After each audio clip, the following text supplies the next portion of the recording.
ఒక్క 21 సంవత్సరాలు కాశీలో. నా శరీరాన్ని నువ్వు పాలించాలి అన్నాడు.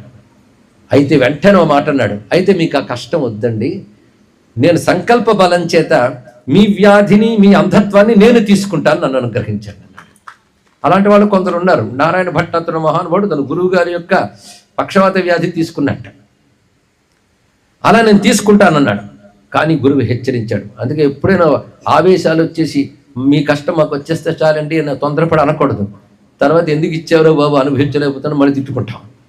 అలాంటి మాటలు సామాన్యులు అసలు అనరాదు. కానీ మహానుభావుడు సందీపకుడు సామాన్యుడు కాడు, గొప్ప గురుభక్తి కలిగిన వాడు, పైగా నైష్ఠిక బ్రహ్మచారి, వైరాగ్యవంతుడు. వైరాగ్యం లేని వాడికి భక్తి ఎక్కడ ఉంటుందండి? వైరాగ్యం లేకపోతే భక్తి నిలవదు. ఒకవైపు గురువు వైపు పరిగెడుతుంటారు, మరొక ఆకర్షణల వైపు వెళ్ళిపోతుంటారు. వారికి గురుభక్తి నిలవదు, దైవభక్తి నిలవదు.